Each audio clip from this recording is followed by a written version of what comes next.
Hello and assalamu alaikum everyone. In today's lecture, we're going to talk about why do businesses need to hold a suitable level of cash, and like why is it important to hold certain levels of cash, manage the importance of managing cash. So in our previous lecture, we talked about the difference between profit and cash, and we emphasized on the significance of cash. Why is cash more important than profit? Generally for small businesses, but it applies to almost all businesses, but still, why is it so important? So we discussed that, and in today's lecture is going to be somewhat of a continuation of that thing, as we're going to talk about the importance of cash again. Why do we need to hold a suitable level of cash, and why is it important to manage cash? These two are somewhat linked as well, so these are just like talking them separately one by one, so you know what to specifically mention in each question, in each type of question. And of course there will be some stuff that is like similar in all, but there will be some other stuff as well that is perhaps unique to that certain question. So without further ado, let's begin. Businesses must ensure that they have enough cash to meet all demands or needs in the short term. Of course cash is needed to meet the demands and needs of the in the short term, that is, of course. In the long term you will need profits, but in the short term you need to have a cash in your hand to pay for day-to-day expenses such as the purchase of raw materials and fuel for vehicles, etc. New businesses cannot obtain credit from suppliers, which further emphasizes the need to have a suitable level of cash in the business. So, as you can tell, we are more focusing more on new businesses in this particular question, that why do new businesses need to hold a certain level of cash? So, like, of course, all businesses need cash to pay for day-to-day expenses, but new businesses in particular, they don't have much greater credit period. Maybe they do.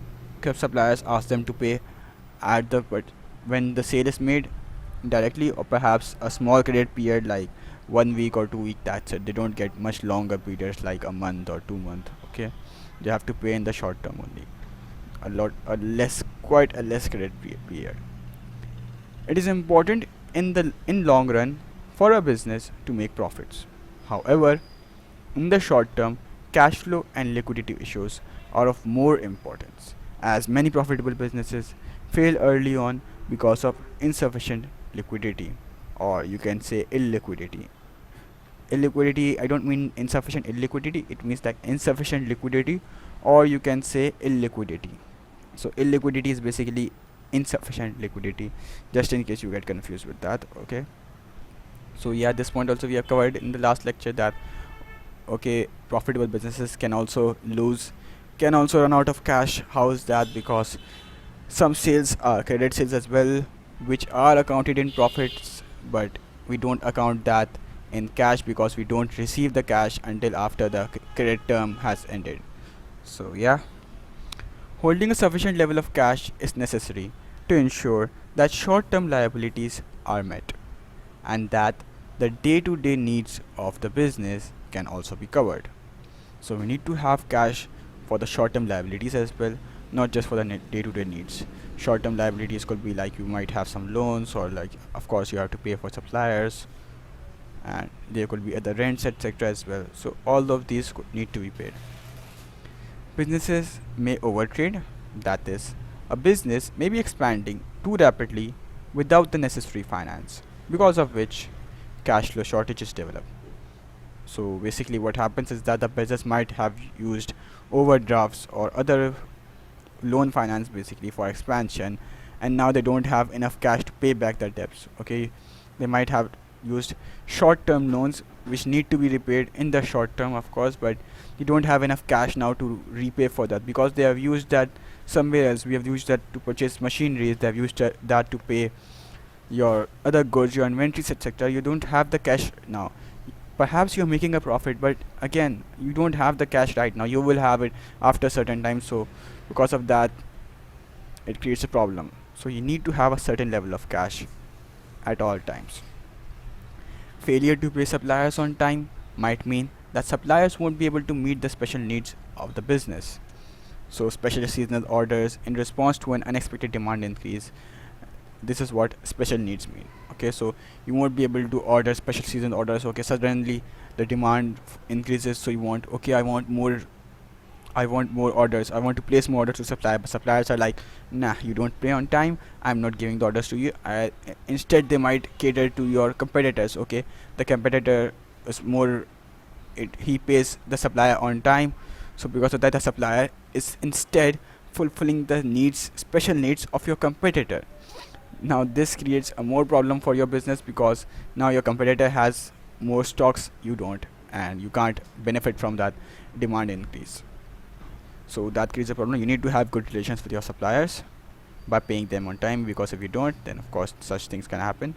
Or perhaps they can even refuse to completely stop supplying goods in the future, thus seriously hindering further business activity. So you now have to look for other suppliers, and that in itself is a hassle. Disputes will arise if employees are also not paid on time. So I've added asterisk over here because you can also explain this in detail as well, that if employees are not paid on time, they might be demotivated if they follow that. May that sorry, just give me a minute. Something's happening right now. Yeah, so disputes will arise if employees are not paid on time.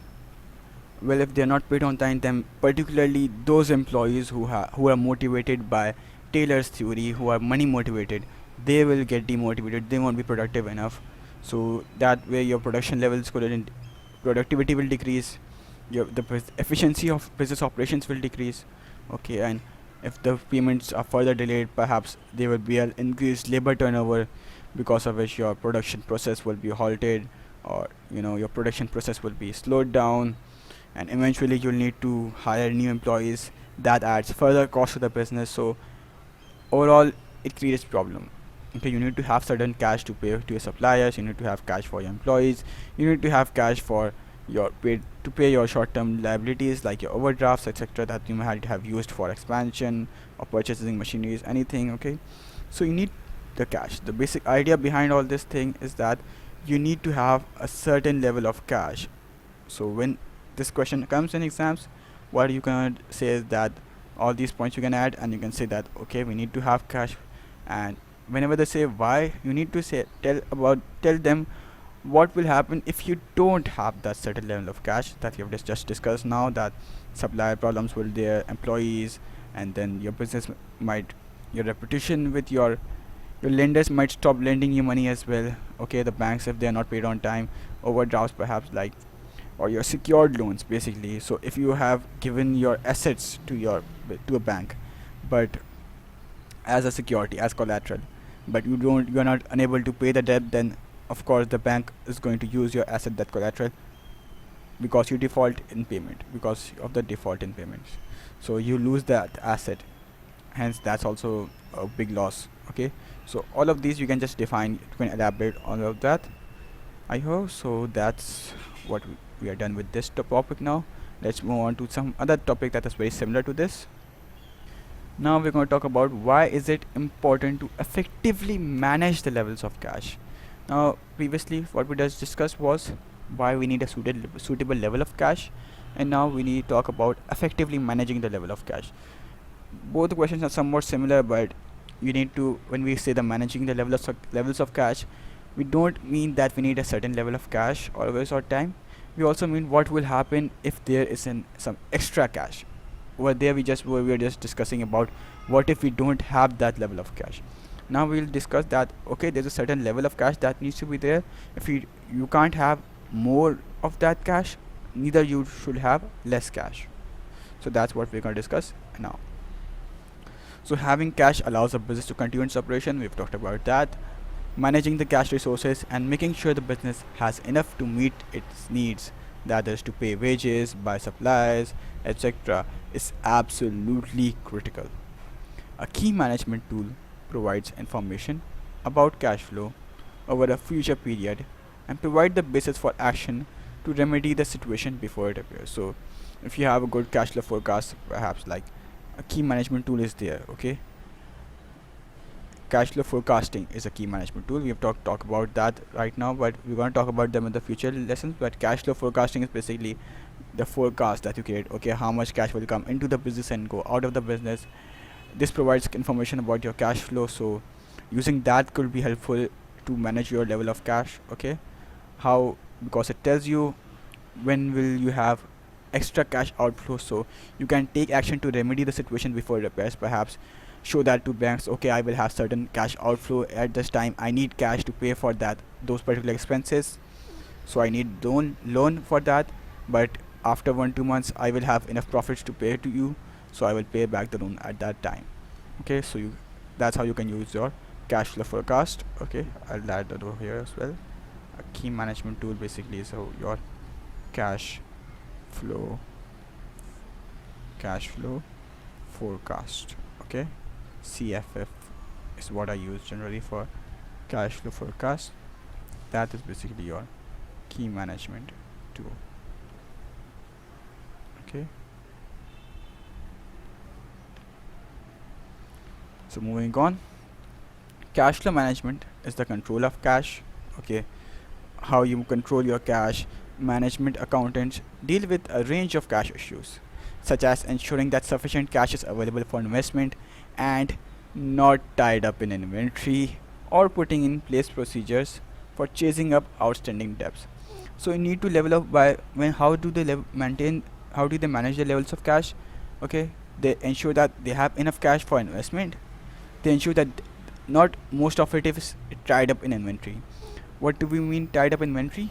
Remember in the inventory chapter, inventory management chapter, we said okay, we need to hold a certain level of inventory as well. We don't want to hold very high levels of inventory, because that means that our goods might not be sold, it might become outdated. Okay, there's obsolescence issues, there's security costs, your warehousing cost, all of that cost is there, so you need to avoid that. Hence your cash should not be tied up in inventory. And finally, you can put in procedures for chasing up outstanding debts.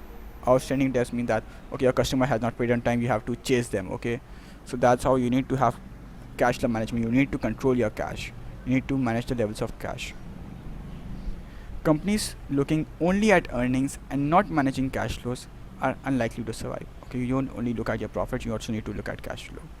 Cash flow management is concerned with accelerating the flow of cash into the business and decelerating the flow of cash out of the business.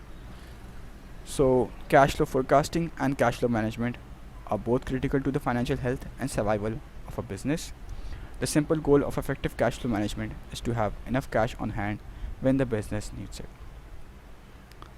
So, however, cash flow management is not the only important activity, as there are other critical business activities as well. So over here you can also discuss your dangers of too much or too little cash. Now that's a wrap up, but now you guys might have noticed that over here we are more talking about cash flow management, how do we manage cash flow instead of why is it so important. So I wanted to give you guys an idea of how to manage that as well before taking on the importance. Giving a brief introduction about cash flow management is good for gaining knowledge marks and application marks. Okay, but for analysis, of course, you need to go have a in-depth detail of what will happen if you don't have enough cash. Okay, so all those examples I gave you of not tied up in inventory, you can give that. Okay, you need to have suitable cash for investment. So over here you can talk about that what we talked about in the previous lecture and just today's previous part as well, like why is it so important to have cash. Okay, so how is cash more important? We need cash to purchase inventories, to pay our employees. What will happen if we don't do that? And if we have too much cash, we should not tie up in inventory, it should be invested somewhere. Okay, so we don't want too much cash, we don't want too little cash. So that's all. So thanks for watching, and Allah Hafiz. We're going to talk about cash flow forecasting more detail in the next chapter. Over here was just a brief overview of what cash flow management and forecasting are used for, how are they used somewhat. Okay, so that's all. Allah Hafiz.